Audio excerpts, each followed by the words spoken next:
The Mystery of the Yeti, which is Chapter 1, The Mysterious Trail. In the snow-covered mountains of Alaska, amidst eternal frost and gloomy fir trees, lay the small village of Haven Peak. Only a few dozen people lived there, mostly hunters and researchers. One day, a hunter named Jack Reynolds, venturing deep into the forest, came across a trail that couldn't belong to any animal he knew. The footprints were enormous, human-like, but twice as wide as any man's foot. Jack crouched down and ran his fingers along the edge of the print. It was crisp, not blurred by snow. This meant it had been left very recently. Looking around, he noticed more similar tracks leading further into the forest. His heart pounded. Local legends had long spoken of a mysterious creature roaming these lands. The Yeti. Chapter 2. Old Graham's warning. Upon returning to the village, Jack immediately went to the house of Old Graham, the local legend expert. Graham was one of the first settlers in these lands and knew many stories about the Yeti. "You saw its tracks?" Graham asked after Jack told him about his discovery. "Yes, and they were fresh. I want to investigate." The old man shook his head. "Jack, you're making a big mistake. It doesn't like being followed. Those who went after it never came back."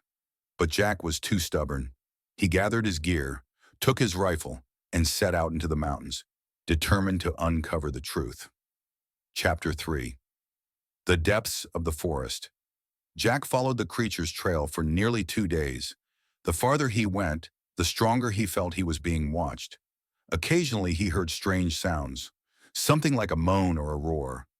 Suddenly, snow came crashing down from a nearby cliff. Jack barely managed to jump aside, avoiding an avalanche. His heart raced. Someone, or something, was trying to scare him away. At dusk, he reached a small clearing where a massive grotto stood in the center. The cave entrance was dark, but warm steam was coming from within. It was clear. Something lived there. Chapter 4. Eyes in the Darkness. Jack cautiously stepped inside. It was warm and the air carried a strange scent, a mix of earth, wet fur, and something unfamiliar. Suddenly, something stirred in the darkness. Jack froze.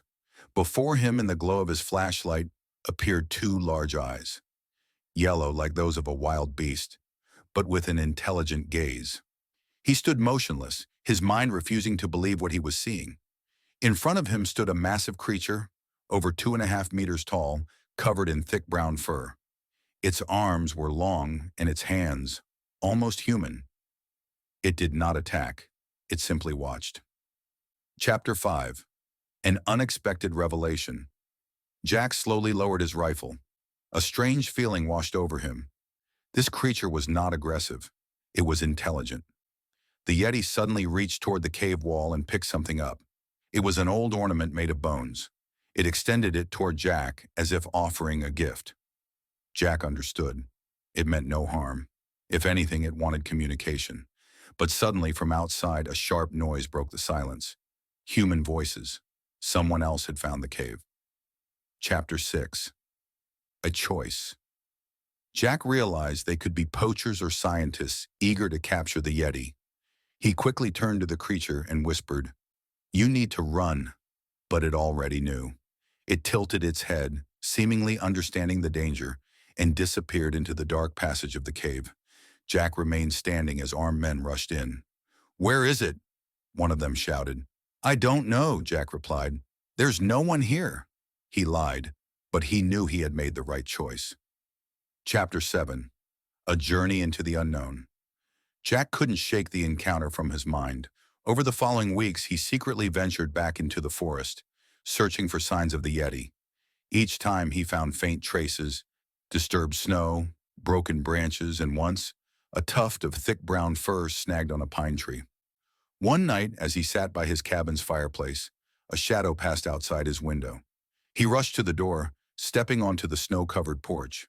There in the dim moonlight, he saw footprints leading toward the mountains. Something deep inside him urged him to follow. Chapter 8. The Yeti's World.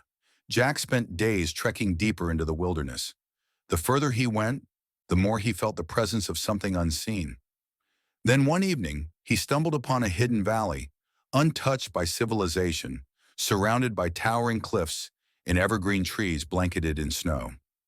And there, on the ridge above, stood not one, but several figures. Towering, covered in fur, they watched him in silence. Jack felt no fear, only awe. The Yeti were real, and they were not alone. Chapter 9. Understanding the legends, over the coming days, Jack observed the creatures from a distance. He realized they had a form of communication, gestures, sounds, even rudimentary symbols carved into tree trunks.